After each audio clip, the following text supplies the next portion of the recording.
Hello everyone, my name is Mr. Fish Gaming. Welcome to the channel. Today we're going to be going over at least one of the splicers from Bioshock. Now, the whole reason why I want to do this series is because I find the splicers of Bioshock so interesting and fascinating. Not only for their depth of character, but just the concept of a 1950s drug addict whose genes are just spliced. So hopefully this is going to be the first part of this series where we go over each splicer. Um, Essentially, instead of looking at like the different type of splicers by combat and stuff, we're gonna look through their personalities. So yeah, let's get right into it.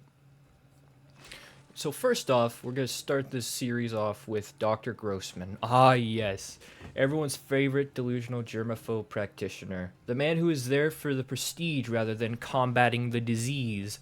Ladies and gentlemen, I present to you Dr. Grossman, whose name is just it's so good. I love how his name is Dr. Grossman when he's a germaphobe. It's fucking great. The Dr. Grossman model that is seen first is within the medical pavilion and is more or less a part of the medical personnel within Rapture. While his name and attire suits the medical prestige that he displays, any grasp of medicine or a basic understanding of science has flown right out of the bathysphere. See what I did there? Bathysphere, window, funny. Anyway, with this, his professionalism has vanished and his sanity warped to the point where he doesn't even understand the Hippocratic oath that he swore. Much like the Baby Jane and Breadwinner model of splicers, he desperately clings to this belief that his current predicament is a success story in the works. Often one can find him surveying the dead corpses of Rapture as if he was a medical examiner in a morgue, regards opponents as difficult patients, and believes that there is a nurse who will tend to his needs like in the medical field. So this is an addendum on that last part. There are actually models of Lady Smith who have different voice lines unique to the medical pavilion and do dress up as nurses.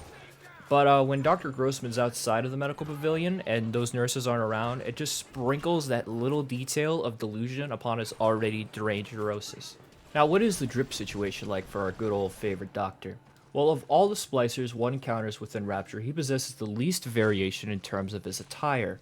As a doctor, Grossman supports a surgical smock, apron, and face mask, along with the addition of potentially medical reflectors and some other kind of headgear. The only changes one sees in his design is the color of his clothes, as well as the variation of headgear. Despite him being a germaphobe, his clothes are always covered in grime and blood, potentially from past quote-unquote patients he has operated on, or simply from himself. Which, here's a hot take, if he's such a germaphobe, why wouldn't he care if he had this death crawling upon the suit? I mean, luckily though in the sequel, he does address this in some unique dialogue, but like, if he's so obsessed, I think it has to do something with his rotting mind and neurosis. But that's just my hot take. Back to the matter at hand. Grossman's usually bald. His jutting bone structure gives him the appearance of a distorted skull underneath the mask. His bloodshot, unblinking eyes are one of his defining features. And fun fact, sometimes he does sport heterochromia, which before this video I didn't really notice, but I noticed in some of the I think it was in Arcadia. I like got a zoom up shot of him, and yeah, he has heterochromia. That's pretty cool. Grossman speaks with refined mid-Atlantic accent, which combined with his either disturbed or flat-out disgusted tone of voice, brings his character even more to life. I cannot explain how many times I'm just walking through Rapture and I just hear Grossman's like delusional rants in the background. Like most of the time I just chuckle to myself, other times I'm like, shit, I gotta like run. The voice actor, J.G. Hertzler, I hope I'm not fucking that up. If I am, I am so sorry. Did a superb job with making this model memorable. Of all the mental illnesses and splicing side effects that haunt Dr. Grossman's mind, the most obvious one is his crippling germophobia, which is so extreme that it is on the verge of also being associated with obsessive compulsive personality disorder. He is usually repulsed by the filthy things he has to touch as a doctor, as well as medical procedures such as delivering a newborn baby, regarding that it is covered in death. Oh yes, yeah, I'd love to have him deliver my fucking child, dude. Like, any doctor who's like that, man, is top tier. Anyway, Often in his idle quotes, he talks about how aware he is of the germs getting under his nails and constantly, quote unquote, crawling onto his skin during his painful existence. While he screams in combat about how his adversaries must be infectious or toxic, the dude is clearly not looked into the mirror since his first splicing. And again, if he does look into a mirror, most of them are broken in Rapture, I'm just going to say. Despite being soaked in blood and the germs that he often fears, he often reacts with disgust whenever he's splattered with his own rival's blood, often running to a first aid station to quote-unquote wash his hands in the middle of a fight. Which is the equivalent of him just saying cope. If you thought his condition was done there, ho, buddy, no sir. His germophobia is frequently coupled with his ideas on how bacteria are microscopic, which is distinctively wrong and contradicts that of the beliefs of a traditional doctor. He regards how he could see microbes and death floating in the air, as well as telling the player that he could see bacteria crawling upon them. His lack of professionalism makes this worse, which manifests in malice towards his patients or his usual bouts of surgical incompetence. This is proven through some of his quotes while he's in his idle stage, where he admits about forgetting what his pills actually do, and like sorting them by color. We're just gonna make a rainbow of like a potential overdose, and making up different diagnoses for complicated questions, all while using his prestige and position to get his way. One of my favorite lines that I've heard, and it's because it's just so random whenever I heard it, was when he was fed up with the male patients who wanting to up their sex life. So what he would do, he's like, yeah, I'm gonna do the reverse of a Viagra and just fucking make you soft. I was like, bro, goddamn, I swear to God. He openly despises not only the medical regulations that most societies above the sea hold dear, but also hates children, regarding multiple times how filthy they are, as well as one disturbed instance where he tried to put a newborn baby back into the womb. Oh my. Oh, dude thought it was a little undercooked.